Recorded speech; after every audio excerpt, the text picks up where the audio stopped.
सभी का स्वागत है हमारे YouTube channel study with Dharmveer P D class में। फ्रेंड्स, आज हम फिर से एक नई वीडियो को लेके आ गए हैं।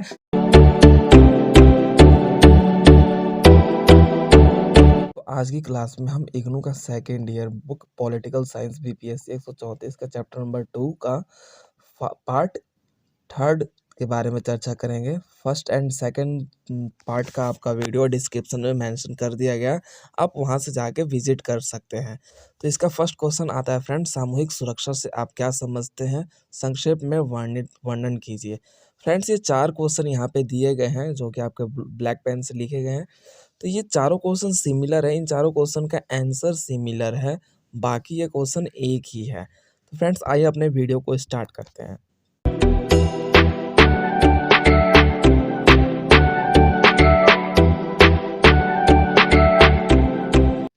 सामूहिक सुरक्षा अथवा सामूहिक परिषद शब्द को हम निम्नलिखित रूप में परिभाषित करते हैं।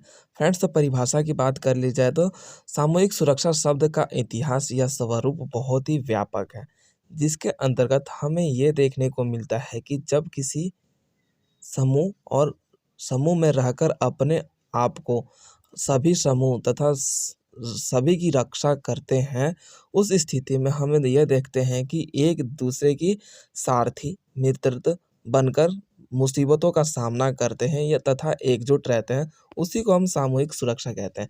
फ्रेंड्स, तो इसका मतलब ये है कि जब हम किसी व्यक्ति या फिर किसी समूह के साथ रहकर स्वयं तथा उस व्यक्ति या फिर उस गुट का या फिर समूह का जब हम रक्षा करते हैं मित्र बनकर सारथी के रूप में, तो वो हमारा सामूहिक सुरक्षा कहलाता है।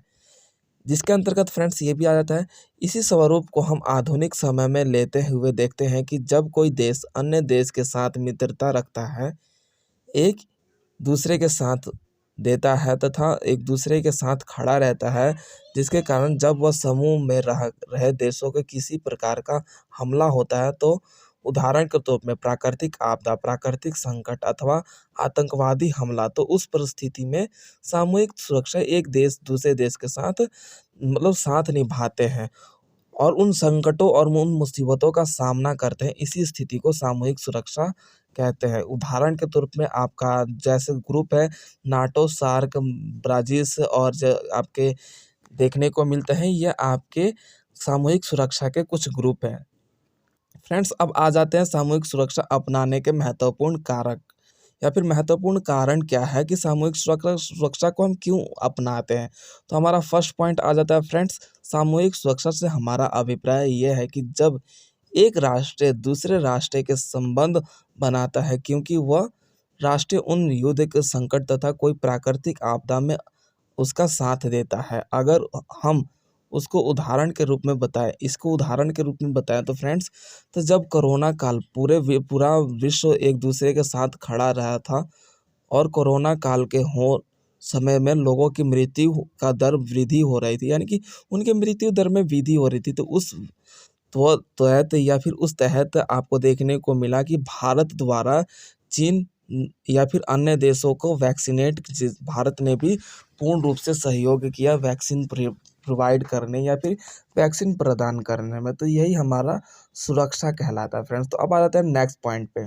फ्रेंड्स, तो नेक्स्ट पॉइंट है आपका वैश्विक स्तर पर पहचान।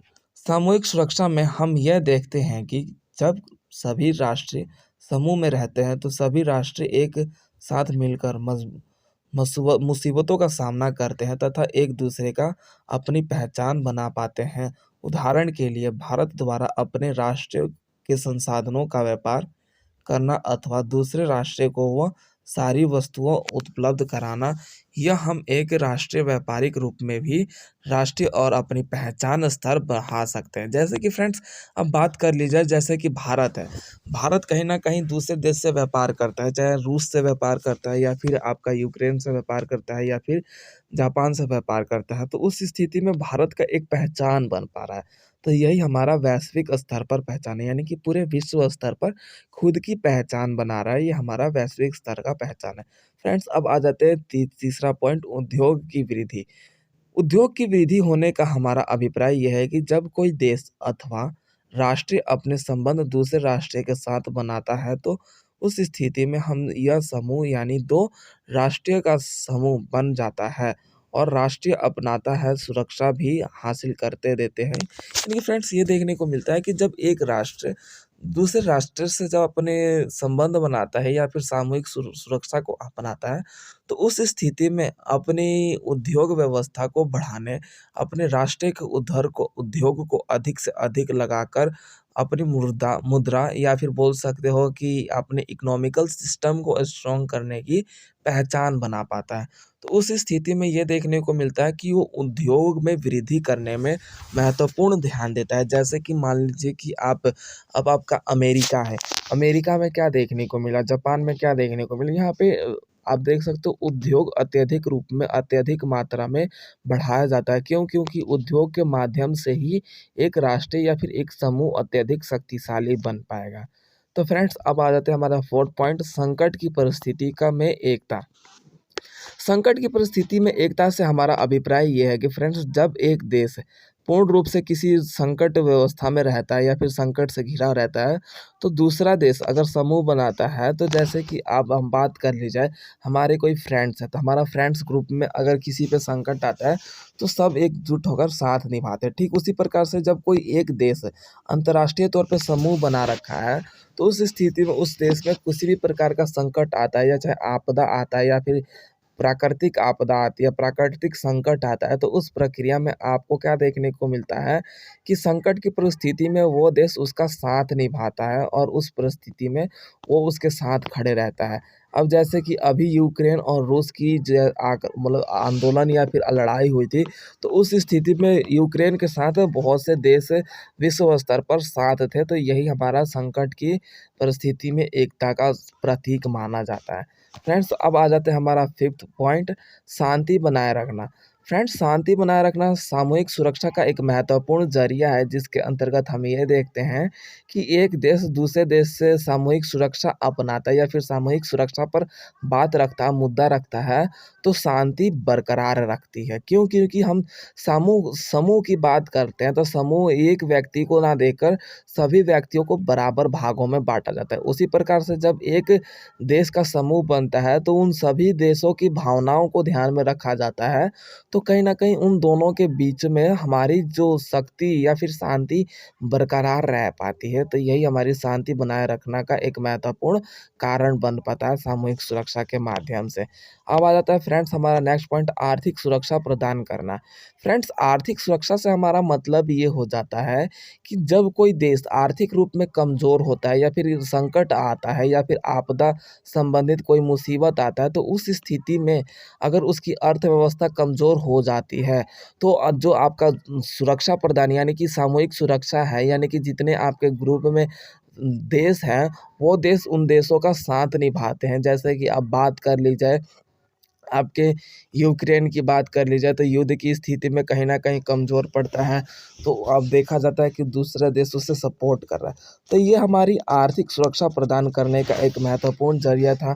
जैसे कि कोरोना के टाइम पे अलग-अलग देशों की अर्थव्यवस्था डगमगा गई थी, तो उस स्थिति में कोरोना के समय बहुत से देशों ने एक-दूसरे का साथ निभाया या फिर आर्थिक रूप में मदद किया, तो वही है आर्थिक सुरक्षा प्रदान करने का हमारा एक कारण।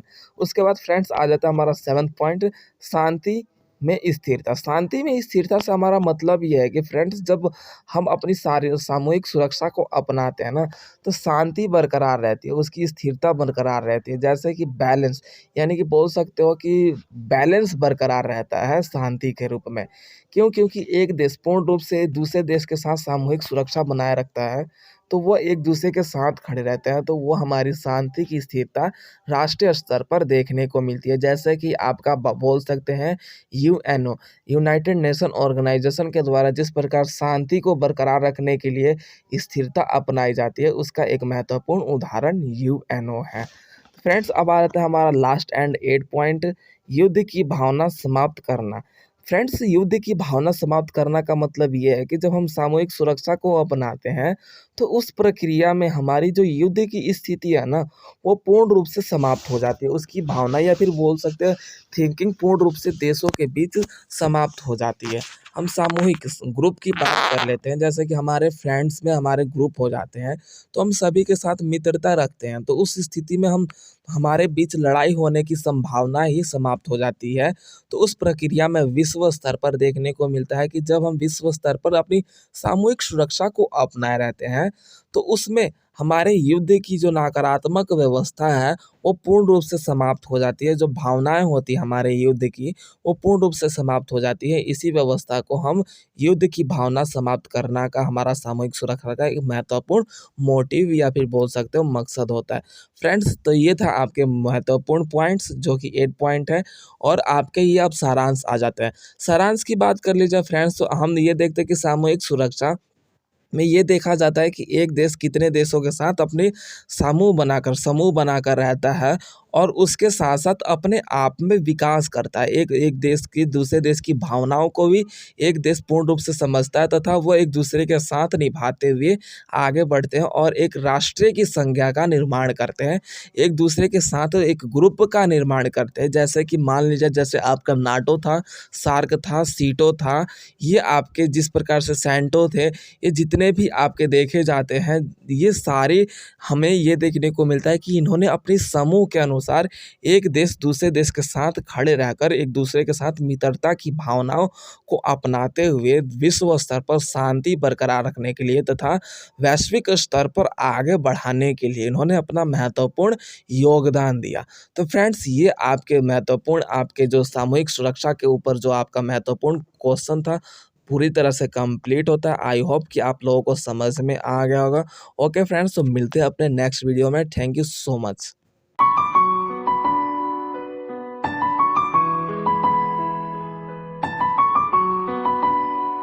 तो वीडियो को like, comment, share and subscribe करना ना भूलें।